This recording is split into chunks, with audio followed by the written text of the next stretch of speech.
কোনোদিন বুঝতে পারিনি মানুষ ভগবানকে ভালোবেসে যে জায়গা দেয়, তুমি যে আমাকে ভালোবেসে সেই জায়গাটা দিয়েছো সেটা আমি কোনোদিন ধরতে পারিনি। স্বামী, আমি হলাম অস্পৃশ্য অসুচু নিচু জাতির একটা মেয়ে। আমি রাস্তায় একটা কাদার ডালা, একটা পাথরের ডালা হয়ে পড়েছিলাম, তুমি তোমার হাতে নিয়ে সেটাকে একটা মূর্তিতে রূপান্তরিত করেছো। যে কাদার ডালা, যে পাথরের ডালাকে লোকেরা এতদিন ঘৃণা করত, অসুচি ভাবতো, অস্পৃশ্য ভাবতো, লাথি মেরে চলে যেত, সেই পাথরের ডালাটাকে তুমি নিজের ঘরে এনে মূর্তি করে সুন্দরভাবে সিংহাসনে বসিয়ে রেখেছো। তাহলে আমার কাছে যদি কেউ ভগবান হয় সেটা হলে তুমি। তুমি আমার স্বামী, তুমি আমার জগতের স্বামী। লোকে ভগবানকে যে সম্মান দেয়, যে ভালোবাসা দেয়, আমি তোমাকে সেই জায়গাতেই রাখি। বেশ, তুমি যদি সত্যি আমাকে এত ভালোবাসো, তাহলে এই রাত্রিকালে তোমাকে যদি কোনো কথা রাখার জন্য বলি, তুমি রাখতে পারবে?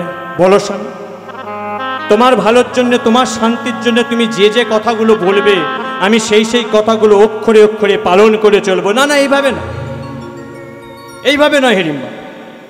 আজকে রাত্রিকালে যেই কথাগুলো আমি তোমায় বলবো, সেই কথাগুলো শুনতে গেলে এই রাত্রিকালে চন্দ্রকে সাক্ষী রেখে আমার পা ছুঁয়ে তোমাকে প্রতিজ্ঞা করতে হবে, যেই যেই কথাগুলো তোমাকে আমি বলবো সারাটা জীবন তুমি অক্ষরে অক্ষরে পালন করে চলবে। কথা দিলাম, কথা দিলাম স্বামী। আমি তোমার সুখেতে সুখী, তোমার দুঃখেতে দুঃখী। তোমার গা ছুঁয়ে প্রতিজ্ঞা করলে তুমি যদি সুখী হও, এই রাতের চন্দ্রকে সাক্ষী রেখে তোমার চরণ ছুঁয়ে প্রতিজ্ঞা করলাম, আজকে রাত্রিকালে তুমি আমাকে যেই যেই কথাগুলো রাখার জন্য বলবে, সারাটা জীবন যতদিন আমার এই দেহেতে নিঃশ্বাস চলবে, সেই কথাগুলোকে আমি সারা জীবন অক্ষরে অক্ষরে পালন করে চলব। বেশ হিড়িম্বা, শোনো তবে, এটা তো তোমার অজানা নয়, এই জঙ্গলটা আমাদের বাড়ি নয়। আমরা হলাম হস্তিনাপুরের ভাবী সম্রাট। আমাদের গায়ে বইছে মহারাজ পাণ্ডুর রক্ত।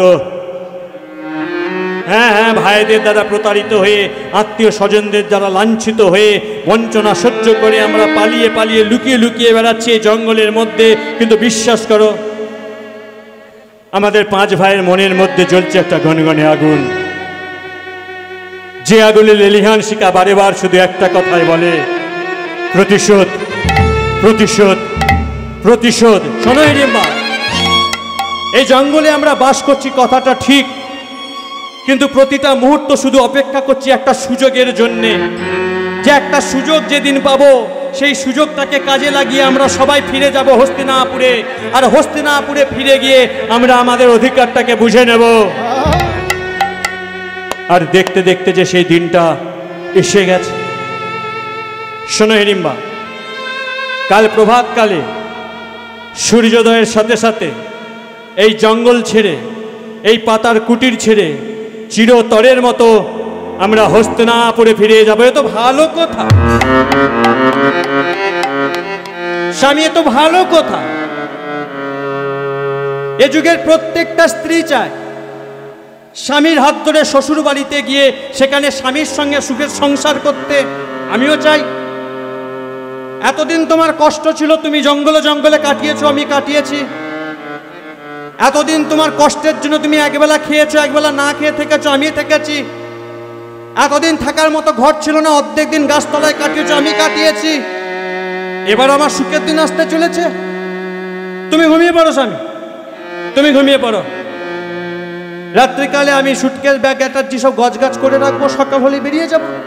দাঁড়াও দাঁড়াও হিড়িম্বা, দাঁড়াও। তোমার কোথাও একটা ভুল হচ্ছে। ভুল? হ্যাঁ হিড়িম্বা,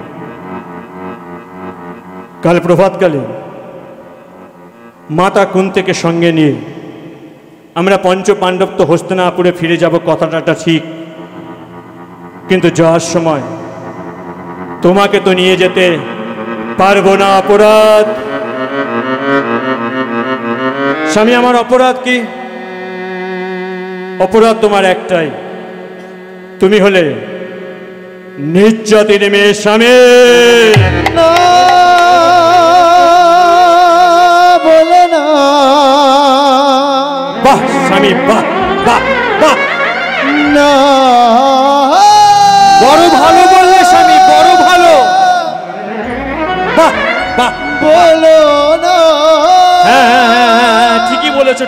বলেছো, হ্যাঁ আমি তো নিচ জাতির মেয়ে, আমি তো ছোট জাতির মেয়ে, আমি অস্পৃশ্য, আমি অসুচি, আমি অশিক্ষিত, আমি মূর্খ। কিন্তু স্বামী,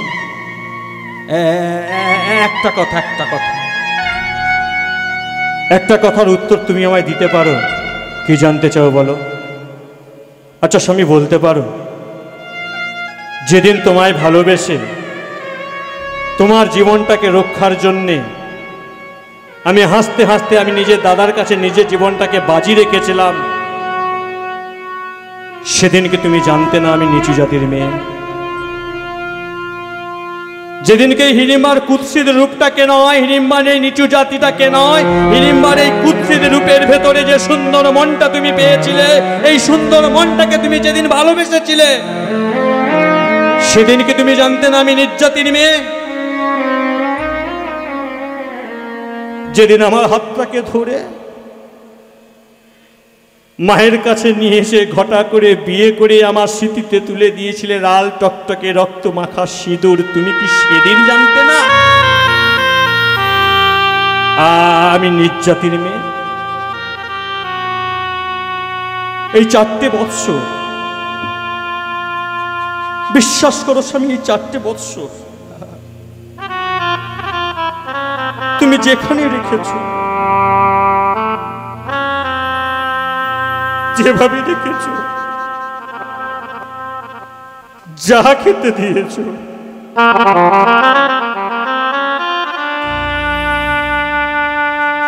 কোনোদিন একটা প্রশ্ন করিনি তোমার কোনো কথা, কোনোদিন করিনি। কেন? কেননা আমি তোমায় বড় ভালোবেসেছিলাম স্বামী, আমি তোমায় বড় ভালোবেসেছিলাম। তাকে চিনতেই পারোনি তুমি, আজ পর্যন্ত হিড়িম্বাকে চিনতেই পারোনি স্বামী। আরে এই হিড়িম্বা ভালোবেসে শুধু দিতে শিখেছে, বিনিময়ে কোনোদিন কিছু চাইনি। তুমি কি ভেবেছো তোমার সুখের পথে আমি কাঁটা হব?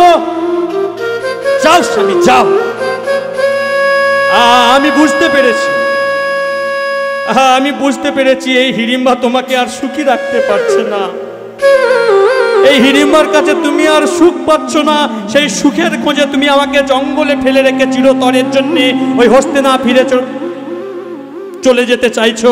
যাও স্বামী যাও, এই হিড়িম্বা তোমার কোনোদিন পথের কাঁটা হবে না, পথের কাঁটা হবে না, পথের কাঁটা হবে।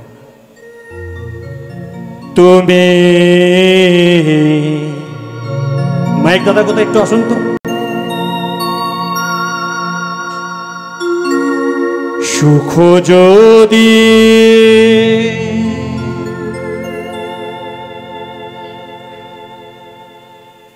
নাহি পাও,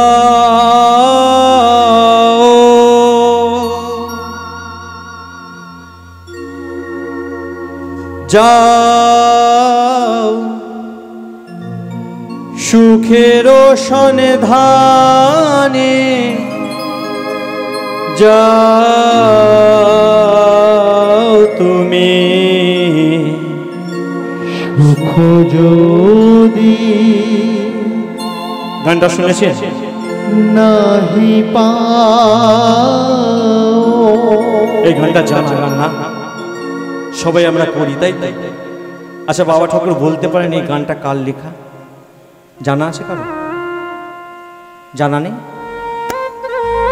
আপনার কবি, আমার কবি, এই বাঙালির কবি, এই বাংলার কবি, এই ভারতের কবি, এই বিশ্বের কবি, বিশ্বকবি রবি ঠাকুরের লেখা গান।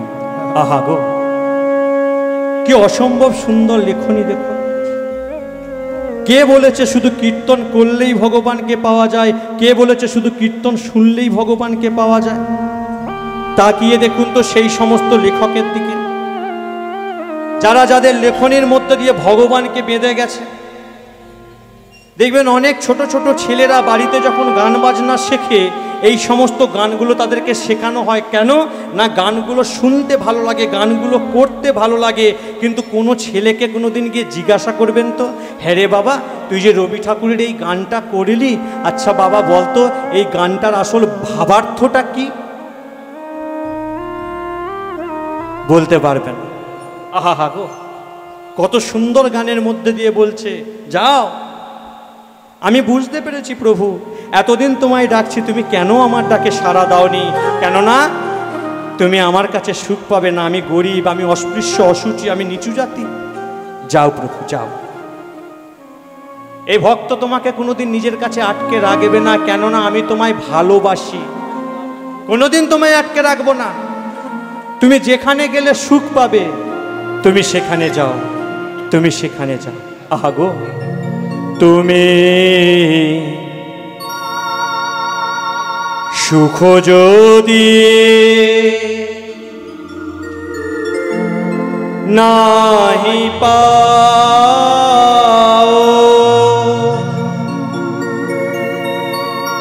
যাও সুখের সন্ধানে, যাও তুমি সুখ যদি নাহি পাও। যাও স্বামী, যাও, তুমি আমার কাছে সুখ পাচ্ছ না, তাই হস্তিনাপুরে যেতে চাইছো, যাও যাও। তবে স্বামী বলতে পারো, তুমি চাইলেই জঙ্গল ছেড়ে যেতে পারো, তুমি চাইলেই পাতাল কুটির ছেড়ে যেতে পারো, তুমি চাইলেই হিড়িম্বাকে কাঁদিয়ে চলে যেতে পারো। কিন্তু স্বামী, আমার একটা প্রশ্নের উত্তর কি তুমি দিতে পারবে? এই হিড়িম্বা হৃদয় সিংহাসনে যেই ভীমকে বসিয়ে রেখেছি, যেই ভীমকে আমি হৃদয় সিংহাসনে বসিয়ে রেখেছি, তুমি সেখান থেকে যাবে কি করে? তুমি তোমার দেহটাকে নিয়ে যেতে পারো, আমাকে কাঁদিয়ে চলে যেতে পারো, কিন্তু এই হিড়িম্বা হৃদয়ে যে ভীমকে বেঁধে রেখেছি, সেখান থেকে তুমি কোনোদিন যেতে পারবে না স্বামী, সেখান থেকে তুমি কোনোদিন যেতে পারবে না। ওই জন্যই পরের লাইনে বললেন, আমি তোমারে পেয়েছি। রবি ঠাকুর বলছেন, আমি তোমারে পেয়েছি। আর আমি কীর্তনের ভাষায় বলছি, আমি তোমারে বেঁধেছি, আমি তোমারে রেখেছি হৃদয় মাঝে, আর কিছু নাহি চাই গো, আমার পরানো যাহা চাই তুমি তাই, তুমি তাই গো, তাই গো হরি বল, তাই গো আমার পরানো যাহা চাই। বিদায় লইয়া হিড়িম্বাকে ছাড়ি চলিয়া গেল, চলিয়া গেল। স্বামীর পথ চাহি হিড়িম্বা কাঁদিতে লাগি।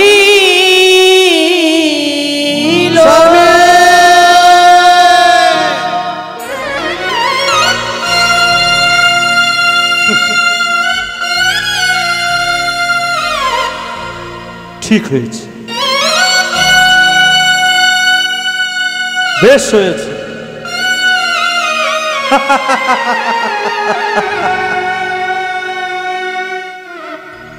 বড় সুখ চেয়েছিলি না, বড় সুখ চেয়েছিলি। ভীমের মতো স্বামী হবে, ভীমের মতো স্বামীকে নিয়ে সুখে শান্তিতে সংসার করবি, বড় ছি হিড়িম্বা, ছি। লজ্জা করলো না তো? ভুলে গেলি কি করে? কাঁদালে কাঁদিতে হয়, এ কথাটা মিথ্যা নয়। কি করে ভুলে গেলি তুই সেই দিনগুলোর কথা? যেই দাদা তোকে চিরটা কাল কোলে পিঠে করে মানুষ করে তুললো তোর ক্ষণিকের কিছু স্বার্থবাদী চিন্তা ভাবনার জন্যে, সেই দাদাকে মৃত্যুর মুখে ঠেলে দিয়ে সেই ছেলের সাথে সুখে ঘর করবি বলে ভেবেছিলি? কাঁদতে তো তোকে হবে, আর আমাদেরকেও কাঁদতে হয়। যাদের আদর্শ নিয়ে সারা জীবন বড় হলাম, যারা তিল তিল করে আমাদেরকে মানুষ করে তুললো, ক্ষণিকের ভালোবাসার কথা ভাবতে গিয়ে, কিছুটা স্বার্থের কথা ভাবতে গিয়ে সেই বাবা মা দাদাকে ফেলে রেখে নিজের মর্জি মতো আমরা সংসারের জন্য ছুটে যাই, যার জন্য আমরা কেউ কোনোদিন সুখী হতে পারি না। তোমার স্বার্থের কথা ভাবতে গিয়ে তোমার জন্য কেউ যদি তার চোখে দুফোঁটা জল ফেলায়, তোমাকেও একদিন একইভাবে কাঁদতে হবে। প্রেম করো, দুঃখ নয়, এটা কলিযুগ, আপনি চাইলেও আটকে রাখতে পারবেন না। একটা ছেড়ে 10টা করো, কিন্তু একটা কথা মাথায় রাখতে হবে, তোমার ওই ক্ষণিকের কিছু চিন্তা ভাবনার জন্য যদি কেউ চোখের জল ফেলে, তোমাকেও সারাটা জীবন কাঁদতে হবে। আজকে হিড়িম্বাও নিজের চোখের জলে কাঁদছে, ভীমকে হারিয়ে বুঝতে পারলো যে দাদারই আমি আপন হতে পারলাম না, তাহলে স্বামী আমার আপন হবে কি করে? তাই এ জীবন আমি আর রাখবো না, এ জীবন আমি আর রাখবো না। কিন্তু এ জগতের মানুষ ভাবে অনেক রকম, কিন্তু হয় যেটা জগৎ চিন্তামণি ভাবে। হিড়িম্বা মনে মনে ভাবছে আমি হাসতে হাসতে নিজের জীবনটাকে বিসর্জন দেব, আর যেই মুহূর্তে ভাবছে আমি নিজের জীবনটাকে বিসর্জন দেব, সেই মুহূর্তে বুঝতে পারলো স্বামী আমার চলে গেছে কথাটা ঠিক, কিন্তু যাওয়ার আগে আমার গর্ভে একটা সন্তান দিয়ে গেছে। তাই আমি নিজের জীবন শেষ করতে পারি, কিন্তু আমার এই গর্ভের সন্তানটাকে শেষ করব কি করে? আর হলেও তাই, দুঃখ কষ্ট যন্ত্রণা সহ্য করে 10 মাস 10 দিন পরে একটা ফুটফুটে সন্তানের জন্ম দিল, যেই সন্তানের নাম হলো মহাভারতের পাতায় যার নাম স্বর্ণাক্ষরে লেখা আছে, যার নাম ঘটোৎকচ। এই ঘটোৎকচ হিড়িম্বার ভালোবাসা আদর পেতে পেতে বড় হলো, যৌবনকালে পদার্পণ হলো, পদার্পণ করে সংসারী হলো। কার সাথে? না শ্রীকৃষ্ণের 108টা নামের মধ্যে একটা নাম আছে যেটা হলো মুরারি। বলা হয় না মুরারি? কেন বলুন তো ভগবানের নাম মুরারি কেন হলো? কারণ হলো মূর নামক এক দৈত্য ছিল, সেই মূর নামক দৈত্যকে বিনাশ করেছিল বলে ভক্তরা ভালোবেসে ভগবানের নাম দিয়েছিল মূর বিনাশিনী মুরারি। মূর বিনাশকারীকে মুরারি বলা হয়, যে মূরকে শেষ করেছিল। তাই কৃষ্ণের আর একটা নাম মুরারি। আর এই মূর নামক দৈত্যেরই একমাত্র মেয়ে, একমাত্র কন্যা, যার নাম হলো মৌরবী। সেই মৌরবীর সাথে বিয়ে হলো ওই ঘটোৎকচের। আর ঘটোৎকচ আর মৌরবীর বিবাহের ফলে একটা ফুটফুটে সন্তান জন্ম নিল, যার ইতিহাস আজকে আমরা শুনছি, যার নাম হলো বর্বরী। কিন্তু এতগুলো দিন জীবনে কেটে গেছে, ঠাকুমার জীবনে দুঃখ কষ্ট কিছুতেই যাচ্ছে না। কেন না, স্বামী যাওয়ার সময় আমাকে একটা বড় অপবাদ দিয়ে গেছে। কি অপবাদ? আমি হলাম নাকি নিচু জাতির মেয়ে। তাহলে যতদিন না নিচু জাতির তকমা থেকে আমি মুক্তি পাচ্ছি, আমার স্বামীও ফিরে আসবে না, ভগবানও কৃপা করবে না। কিন্তু এই জাতি বিদ্বেষ থেকে আমি কি করে মুক্তি পাব? কথায় বলে কোনো বংশে যদি একটা বৈষ্ণব সন্তান জন্ম নেয়, কোনো বংশে যদি একটা বৈষ্ণব সন্তান জন্ম নেয়, সেই বৈষ্ণব সন্তানের গুণে আগত 14 পিঢ়ি, যেই 14 পুরুষ আসতে চলেছে এবং যেই 14 পুরুষ আগে চলে গেছে, যেই 14 পুরুষ আগে চলে গেছে মারা গেছে, এবং যেই 14 পুরুষ আসতে চলেছে, কোনো বংশে যদি একটা বৈষ্ণব সন্তান জন্ম নেয়, সেই বৈষ্ণব সন্তানের জন্যে সকলে উদ্ধার হয়ে যায়। কিন্তু আমার বাড়িতে তো একটা বৈষ্ণব সন্তান নেই। হ্যাঁ, ঘটোৎকচ আমার ভালো ছেলে, সৎ ছেলে, কিন্তু বৈষ্ণব তো নয়। আবার একটা প্রশ্ন এসে গেল, তাহলে কি সৎ আর বৈষ্ণবের মধ্যে পার্থক্য আছে? আছে। এ যুগের প্রকৃত বৈষ্ণব যারা আছেন তারা প্রত্যেকেই সৎ নিষ্ঠাবান। যে কটা বৈষ্ণব আছে প্রত্যেকে সৎ নিষ্ঠাবান, কিন্তু প্রত্যেকটা সৎ ব্যক্তি কিন্তু বৈষ্ণব নয়। ভালো করে বুঝে নিন, এ যুগে এ পৃথিবীর মাটিতে যত পরম বৈষ্ণব আছেন প্রত্যেককে সৎ নিষ্ঠাবান, বৈষ্ণব হতে গেলে তোমাকে সৎ হতেই হবে, নিষ্ঠাবান হতেই হবে, কিন্তু তুমি সৎ হলেই যে বৈষ্ণব হবে সেটা নয়। বৈষ্ণবের ডিগ্রির জন্য আলাদা আরো অনেক কোয়ালিফিকেশন লাগে, যেগুলো সবাই পারে না। এই যেমন উদাহরণ, আজকে যে আপনাদের এই কৃপাকালী হালদার পাড়ায় যে আমরা কীর্তন করতে এসেছি, আসবার সময় জিজ্ঞাসা করলাম এটা কি সার্বজনীন? বলছে হ্যাঁ, এক প্রকার সার্বজনীন, কারো স্মৃতির উদ্দেশ্যে সকলের কাছ থেকে সাহায্য নিয়ে করা হয়। এই যে ধরুন স্বর্গীয় নকুলচন্দ্র হালদারের বাসভবনের হরিনাম, মনের মধ্যে সততা আছে বলে এত দায়ভার নিয়ে, এত জ্বালা যন্ত্রণা, এত প্রাকৃতিক দুর্যোগের মধ্যে এত সুন্দর একটা কীর্তনের বাসর চলছে, যেটা ওনাদের সৎ মনোভাবের জন্য। তাহলে কি আপনি বলবেন উনি বৈষ্ণব? না, সেটা উনি নিজেও জানেন যে হ্যাঁ আমার মধ্যে ভক্তি আছে, কিন্তু আমি বৈষ্ণব হতে পারিনি। যার জন্যে প্রত্যেক বছর বাড়ির এই আঙিনাতে একটা হরিনাম যজ্ঞের আয়োজন করে। কারণ যদি একটা বাড়ির আঙিনায় হরিনাম যজ্ঞ হয়, সেই হরিনাম যজ্ঞের কীর্তন শ্রবণ করার জন্য দূর দিগান্ত থেকে না জানি কত ভক্ত, কত বৈষ্ণব আমার এই দ্বারের সামনে আসবে, যাদের পদধূলি আমার এই বাড়ির আঙিনাটায় পড়ে থাকবে। আর বৈষ্ণবের পদধূলি যদি বাড়িতে একবার পড়ে, সেই বাড়ির মঙ্গল না হয়ে কোথাও যায় না।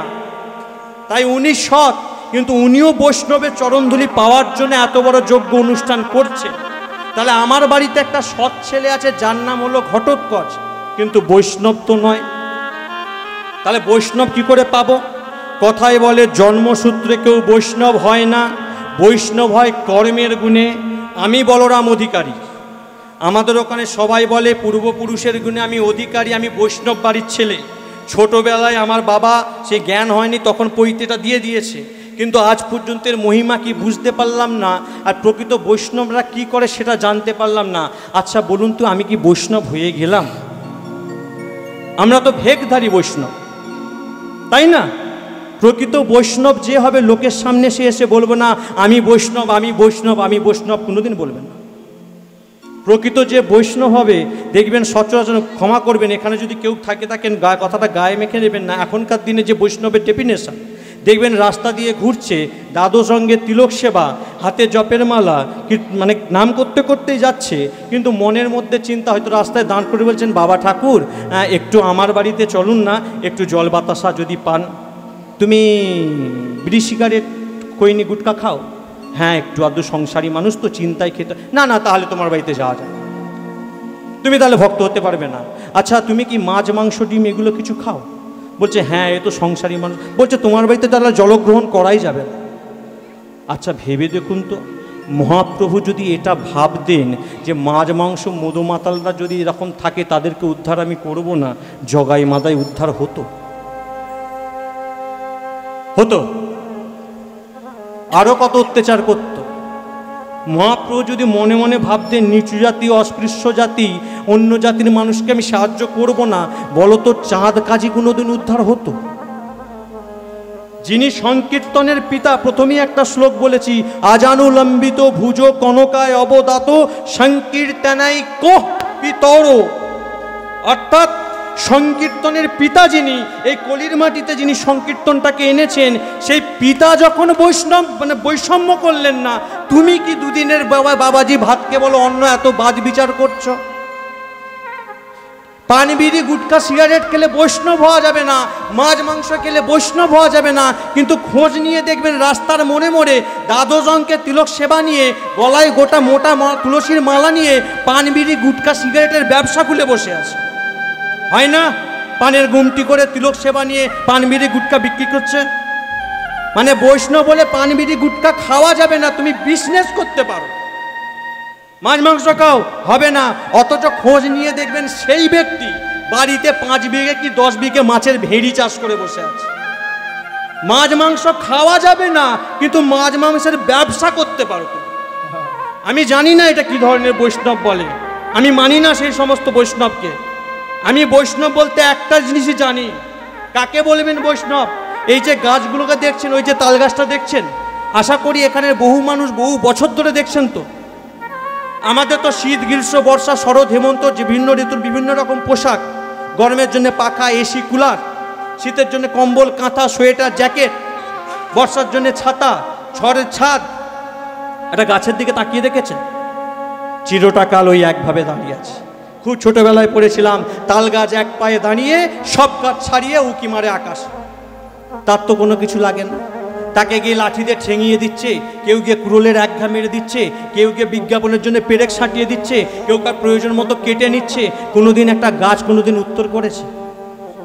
বৈষ্ণব যদি হতে হয় তোমাকে এরকম হতে হবে, ভেগধারী বৈষ্ণব হয়ে লাভ নেই। তাহলে যদি কর্মের গুণেই মানুষ বৈষ্ণব হয়, তাহলে এই যে ছোট্ট ছেলেটা আমার বাড়িতে জন্মগ্রহণ করেছে, যার নাম বর্বরী, একে যদি এই ছোটবেলা থেকে আমি কৃষ্ণচরণটা দেখাতে পারি, এই তাহলে সে একদিন বড় হয়ে বৈষ্ণব হবে। এ যদি বৈষ্ণব হবে, এর গুণে আমি উদ্ধার পাবো, আর আমি যদি উদ্ধার পাই নিশ্চয়ই আমার স্বামী আমাকে মেনে নেবে। আজকে ওই ছোট্ট বড়বড়িকের হাতটাকে ধরে নিয়ে ওই ঠাকুমা চলে যাচ্ছে ঠাকুর ঘরে। আয় বড়বড়ি, আয় বাবা আয়। শোন, এই যে ঘরে মূর্তিটা দেখছিস, এটা কোনো সাধারণ মূর্তি নয় বাবা। এই জগৎ মাঝারে ইনি হলেন ভগবান। বলছে কি বলছো ঠাকুমা? আমি ছোটোবেলা থেকেই তোমাকে দেখছি, ঠাকুর ঘরে ঢোকো, ধূপ দাও, বাতি দাও, প্রদীপ দাও, কত কিছু দাও। ওর হাতে বাঁশি আছে, বাজে না। ও পায়ে নপুর আছে, সেটাও আজ করে না। ওকে খেতে দাও, খায় না। ও তো পাথরের মূর্তি। বলতে নেই বাবা, ওকে পাথরের মূর্তি বলতে নেই। ওকে যদি ডাকার মতো ডাকতে পারিস, ও একদিন ঠিক তোর সঙ্গে দেখা করবে, কথা বলবে, ছোট ছেলের মতো। জলের নেয়, একটা জলকে আপনি যে পাত্রে ঢালবেন দেখবেন সে পাত্রে সেই আকার নেয়। জলের কোনো ধর্ম আছে? যখন যে পাত্রে ঢালবেন সে পাত্রে তার মতো আকার। গ্লাসে ঢাললে গ্লাসের মতো, ঘটিতে ঢাললে ঘটির মতো, কলসিতে ঢাললে কলসির মতো। যেই রঙই জলের সঙ্গে মেশাবেন সে সেই কালার নিয়ে নেবে, তাই না? জলের কোনো ধর্ম নেই তো। ঠিক একটা ছোট্ট ছেলের মতো এই সমস্ত ছোট ছোট ছেলেগুলোকে যদি এই সময় একটু মাথায় ঢুকিয়ে দেওয়া যায়, ওটা ভগবান, তুই যদি ঠিক মতো ডাকিস একদিন তুই ওকে পাবি, ও তোর সাথে খেলবে। বিশ্বাস করুন, এর মন দেখবেন ওখানেই পড়ে আছে। খেলার আছিরা তো দেখবেন ঠাকুরের কাছে কি বলছে, ও কৃষ্ণ কৃষ্ণ, আর মা আমার ঠাকুমা বলে দিয়েছে ছোট্ট বড়বড়িককে। ছোট্ট বড়বড়িক ঠাকুরতলায় গিয়ে বলছে, ও কৃষ্ণ কৃষ্ণ, জানো তো আমার ঠাকুমা বলেছে তোমাকে নাকি মনের মতো করে ডাকলে, তোমাকে নাকি মনের মতো করে বললে তুমি নাকি খেলো, কথা বলো, এসো না কৃষ্ণ। আমার ঠাকুমা বলেছে যদিও তোমার সর্বস্ব কিছু দিয়ে তোকে আমি ডাকতে পারি, তুমি নাকি দেখা দাও, জানো না, এসো না কৃষ্ণ। আমার ঠাকুমা তোমাকে খাইয়ে দেয়, তুমি কোনোদিন খাও না, আজকে আমি তোমাকে খাইয়ে দিচ্ছি, এনো খাও, খাও না কৃষ্ণ। ও আচ্ছা আচ্ছা বুঝেছি, আমার গলায় মালা আছে, তোমার গলায় মালাটা নেই না, আচ্ছা এনো এনো এনো এনো, তোমাকে মালাটা আমি পরিয়ে দিলাম, এনো। এবার কথা বলো, এবার তুমি খাও, এবার তুমি কথা বলো, বলো না কৃষ্ণ, বলো না গো। আমার ঠাকুমা বলেছে অনেক করে, জানো তো, যদি সব কিছু দিয়ে তোমাকে ডাকা যায় তুমি নাকি দেখা দাও। আমার তো দেওয়ার মতো কিছু নাই কৃষ্ণ, মনের মধ্যে ভাব আছে, ভক্তি আছে, চোখ ভরা দুনয়নের জল আছে, আমার কাছে তো অতুল ঐশ্বর্য সম্পত্তি কিছু নাই। আজকে চোখের জলে তোমায় ডাকছি, দেখা দাও কৃষ্ণ, দেখা দাও কৃষ্ণ, দেখা দাও কৃষ্ণ। যা কিছু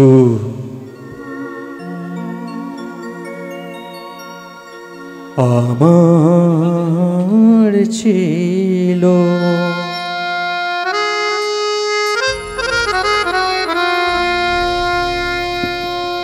হে ভক্তমণ্ডলী, ভক্তিমতী মায়েরা, একটা কথা না বললেই নেই। এই কীর্তন জগতে আমার বয়সটা খুবই কম, খুবই নগণ্য, ঠিক মতো কোনো জন্মও হয়নি বলতে পারে। কথাই বলে না, মানুষ যদি কাউকে দয়া করে তার একদিন দুদিন তিন দিন যায়, কিন্তু গোবিন্দ যদি কাউকে একবার কৃপা করে দেয় তার কোনোদিন অভাব হয় না। আমি এটা নিয়ে 3টে বছর কীর্তন করছি, আমার 3য় বছর জীবনের কীর্তন চলছে, কিন্তু আপনাদের আশীর্বাদে, আপনাদের ভালোবাসায়, গুরু গোবিন্দের কৃপায় আমি যেটা পেয়েছি আপনাদের কাছ থেকে, এটা অনেক পুণ্যের ফল। না জানি গত জন্মে নিশ্চয়ই আমি কোনো বড় কর্ম করেছিলাম, যার জন্য গোবিন্দ আমাকে এইভাবে, কোনোদিন ভাবিনি আমি কীর্তন করবো। আমি শ্রীখোল বাজাতাম, শ্রীখোল বাজাতাম, আপনারা সবাই জানবেন, সুনামধন্য কীর্তনিয়া বিশ্বজিৎ খাড়া, ওনার যদি পুরনো ক্যাসেটগুলো দেখেন দেখবেন আমি শ্রীখোল বাজাচ্ছি ওনার সাথে, দেখতে পাবেন। তো সেই জায়গা থেকে আমি কিভাবে কীর্তনিয়া হলাম, কিভাবে কীর্তন শুরু করলাম, এটা যেন আমার কাছে একটা অলৌকিক বলে মনে হয়। কৃপাটা তিনি করেছেন, আর তার কৃপা, আপনাদের ভালোবাসা, দয়া সমস্ত কিছুকে সঞ্চয় করে একদিন কলম ধরেছিলাম। সেদিনকে এই গানটা আমি নিজে লিখেছিলাম, নিজের ভগবানকে ভক্তিকে নিয়ে। কেন আপনাদেরকে বললাম যে এই গানটা গাইতে গাইতে অনেক রকম ভাষার ভুল ত্রুটি হয়তো হবে, আমি তো অনভিজ্ঞ, অনেক হয়তো ভাষার ভুল ত্রুটি আছে।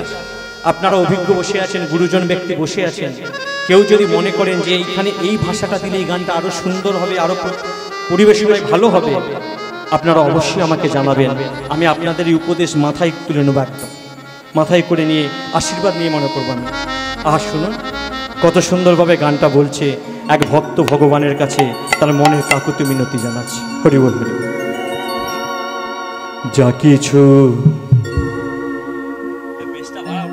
আমারই ছিল,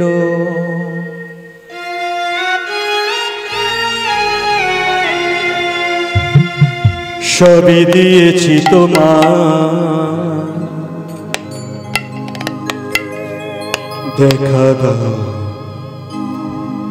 ও গো প্রভু,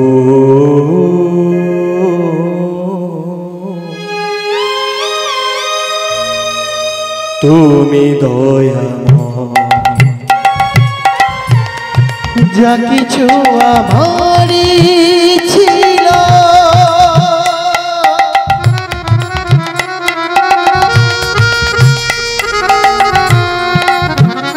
সবই দিয়েছি তোমার,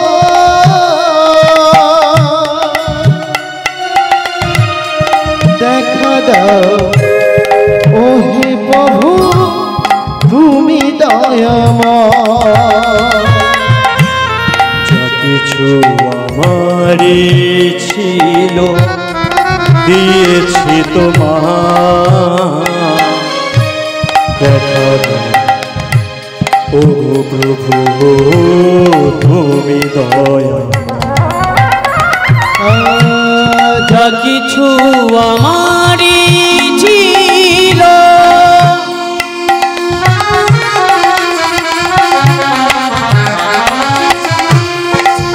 সবই দিয়েছি তোমার,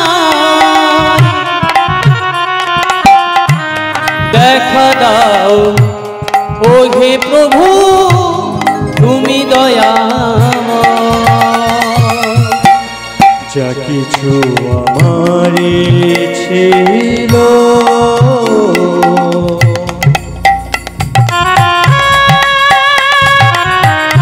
তাই গৌর হরি বল, হরি বল, হরি বল।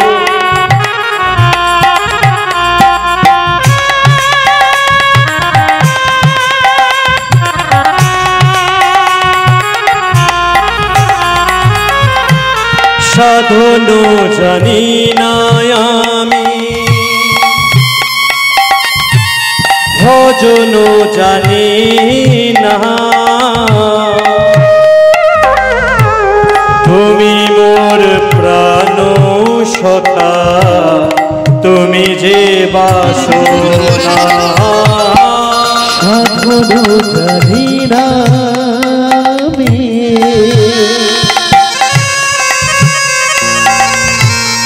ভজন জানি না,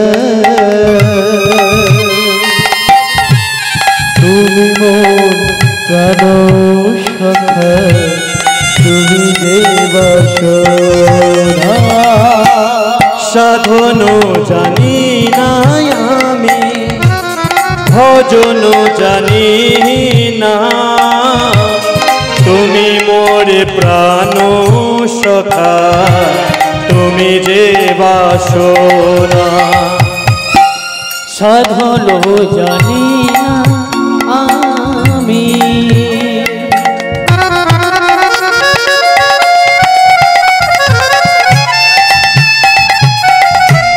ভজন জানি না, তুমি মোর প্রাণ সখা, তুমি যে বাসনা।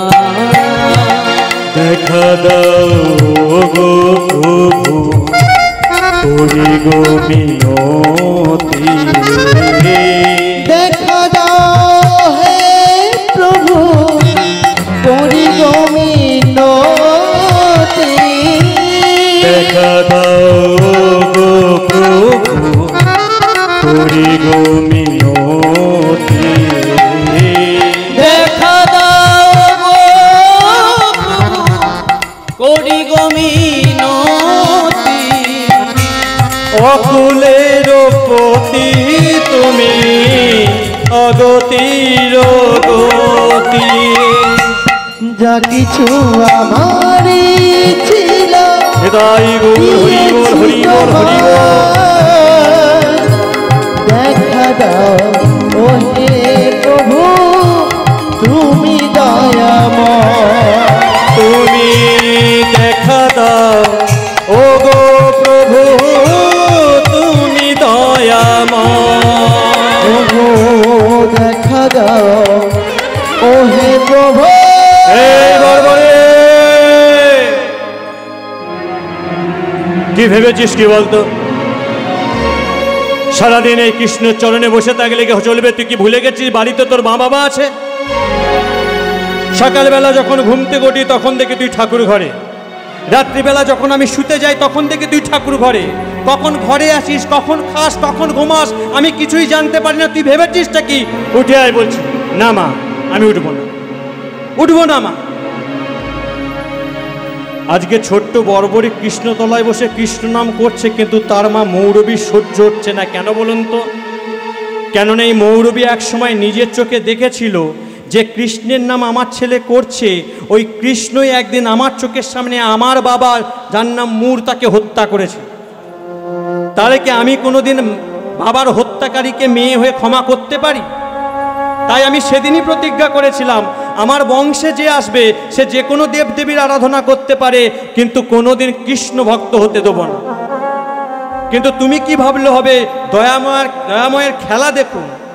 মৌরবী কৃষ্ণ নাম সহ্য করতে পারে না, তার মুখের সামনে তার ছোট্ট ছেলেটা কৃষ্ণ নাম করে, আর এ যত কৃষ্ণ নাম করে মৌরবী সারা দেহটা যেন দাউ দাউ করে আগুনের মতো জ্বলতে থাকে। আর সেই দাউ দাউ করে জ্বলে থাকা আগুনটাকে নেভানোর জন্যে ওই ছোট্ট বর্বরিকের মাথার চুলের মুঠিটাকে ধরে হিড় হিড় করে টানতে টানতে অন্ধকার ঘরের মধ্যে বন্ধ করে দিল। শোন বর্বরী, যতদিন না তোর মুখ থেকে কৃষ্ণ নাম যায়, যতদিন না তোর মুখ থেকে ওই কৃষ্ণের কৃষ্ণের নামটা বেরোচ্ছে, ততদিন এই অন্ধকার ঘরের মধ্যে তুই বাধা হয়ে পড়ে থাকবি। শোন, কৃষ্ণ নাম গাইতে গাইতে তুই যদি মৃত্যুর পথে ঢলে পড়িস, তোর এই মা কোনোদিন তোর মুখে এক ঘট জল দিতে আসবে না। হলো তাই আজকে অন্ধকার ঘরের মধ্যে থেকে থেকে বর্বরীকে 4টে দিন কেটে গেছে। আর 4টে দিন যখন কেটে গেছে, অচৈতন্য অবস্থাতে শুধু একটা কথাই বলছে, কৃষ্ণ কৃষ্ণ কৃষ্ণ কৃষ্ণ।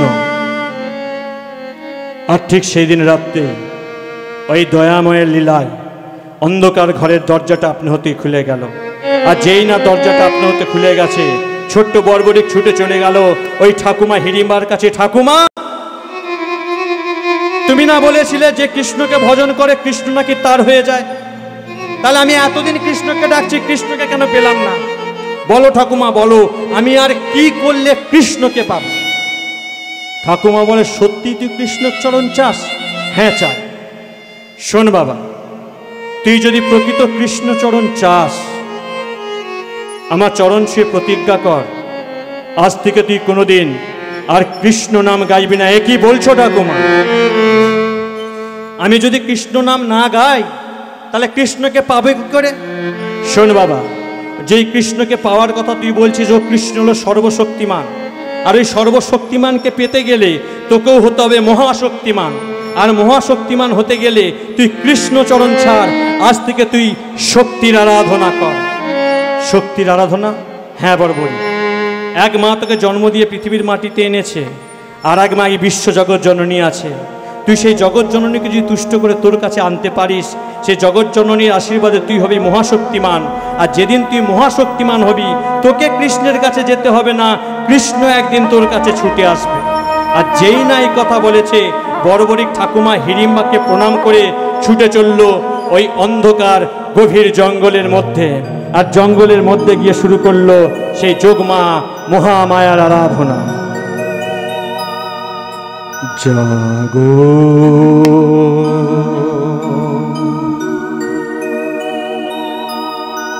তুমি জাগো,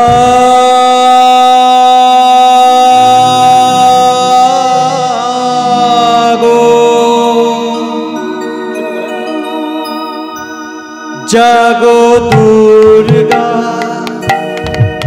জাগো দশ প্রহরণ ধারিণী, অভয়া শক্তি তুমি বলপ্রদায়িনী মাগো ও তুমি জাগো।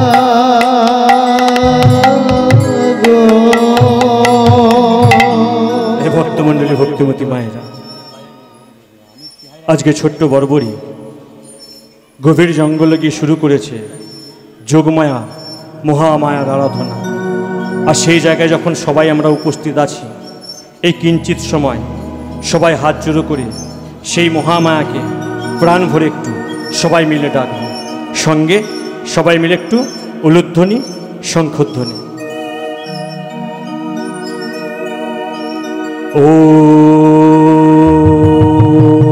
ওম স্বাহা,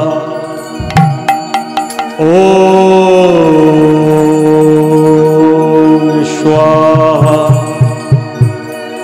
ওম স্বাহা।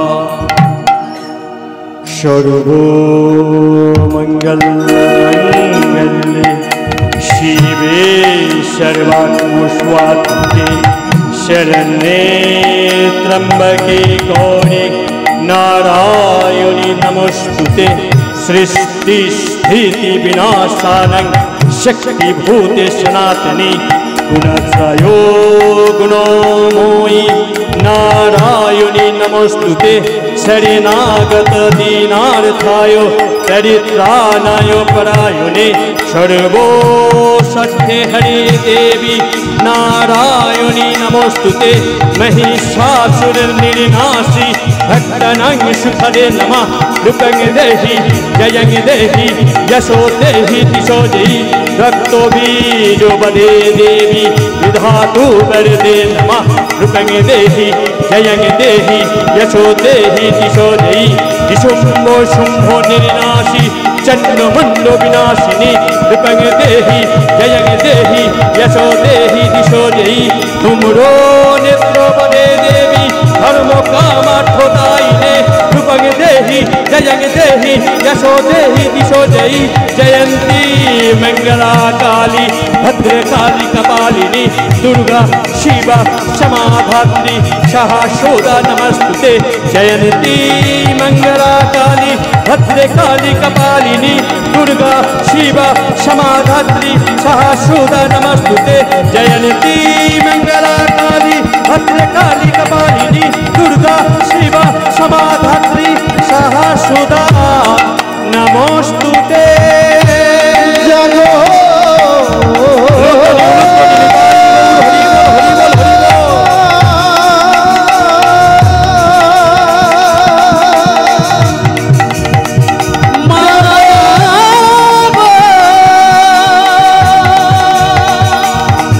জাগো মা।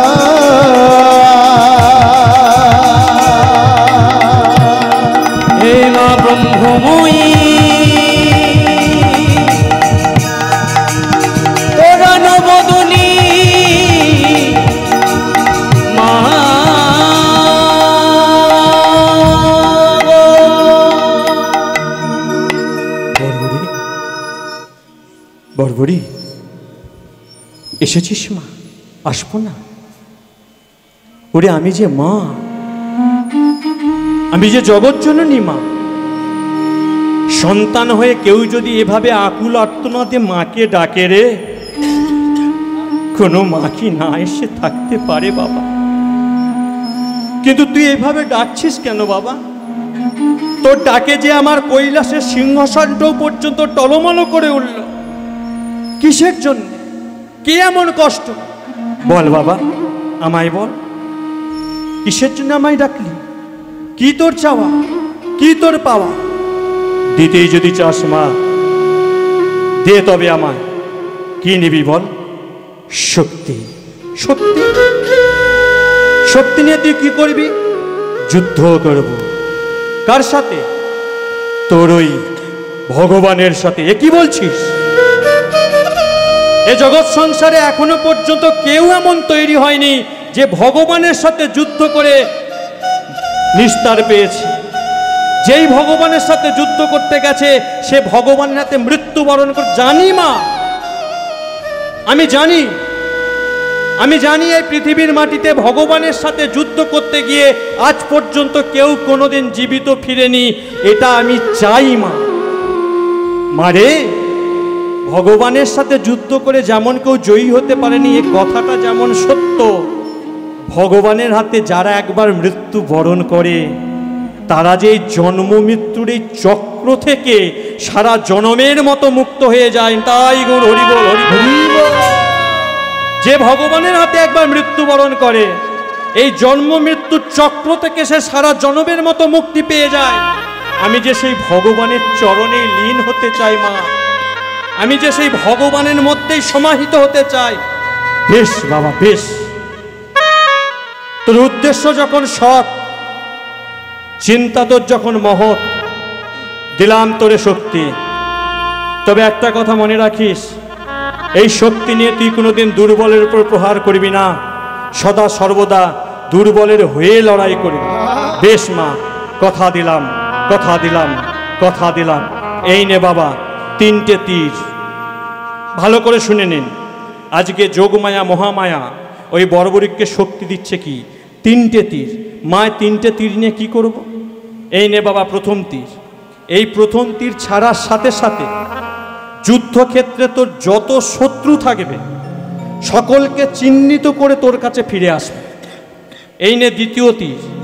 এই দ্বিতীয় তীর ছাড়ার সাথে সাথে তুই যুদ্ধক্ষেত্রে যাদেরকে রক্ষা করতে চাস, সবাই তো শত্রু নয়, যারা তোর পক্ষে থাকবে, যাদেরকে রক্ষা করতে চাস তাদেরকে চিহ্নিত করে তোর কাছে ফিরে আসবে।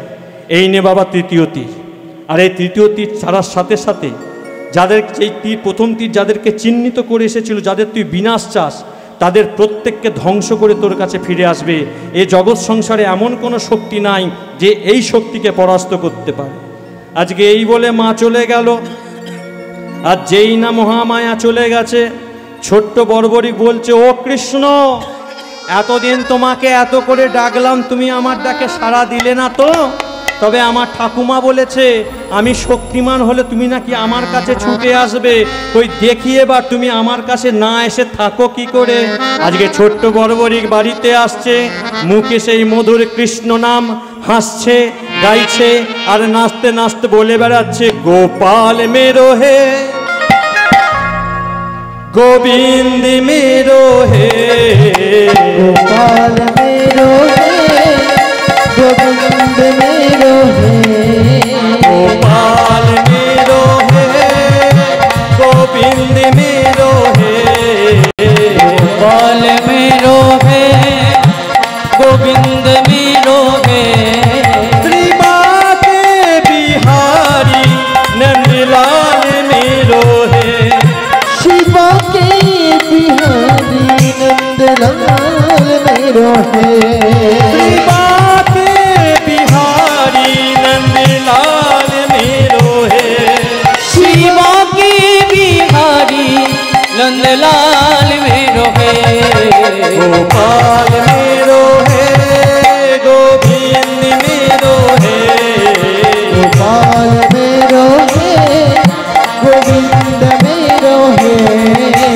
जय गोविंदो जय गोपाल, जय गोविंदो जय गोपाल, गोविंद जय गोपाल, जय गोविंद जय गोपाल, जय गोविंदो जय गोपाल, जय गोविंदो जय गोपाल, जय गोविंद जय गोपाल, जय गोविंद जय गोपाल, जय गोविंदो जय गोपाल, जय गोविंदो জয় গোপাল জয় গোবিন্দ জয় গোপাল জয় গোবিন্দ জয় গোপাল জয় গোবিন্দ জয় গোপাল জয় গোবিন্দ জয় গোপাল জয় গোবিন্দ জয় গোপাল জয় গোবিন্দ জয় গৌর হরি বল জয় গোবিন্দ জয় গোপাল জয় গোবিন্দ জয় গোপাল জয় গোবিন্দ জয় গোপাল জয় গোবিন্দ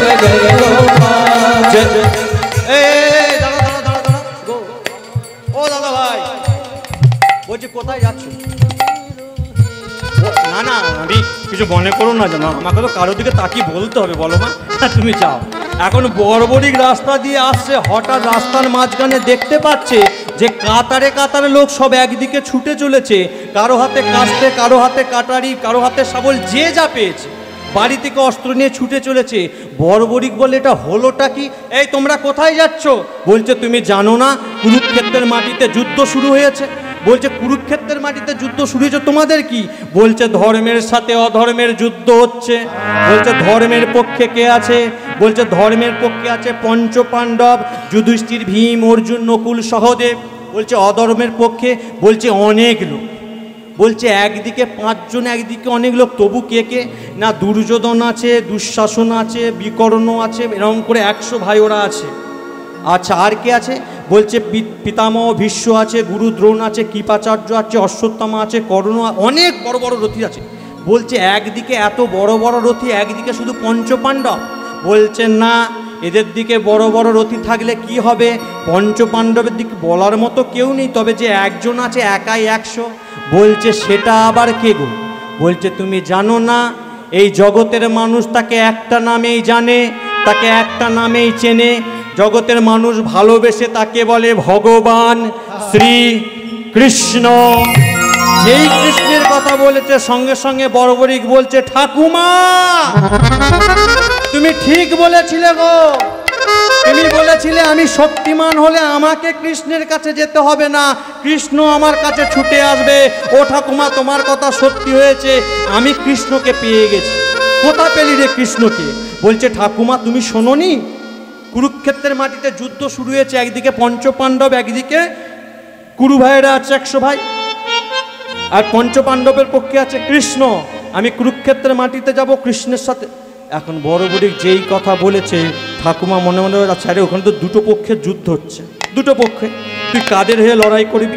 বলছে কেন ঠাকুমা, দুর্বলের হয়ে। আমি মহামায়াকে কথা দিয়েছি সদা সর্বদা দুর্বলের হয়ে লড়াই করব।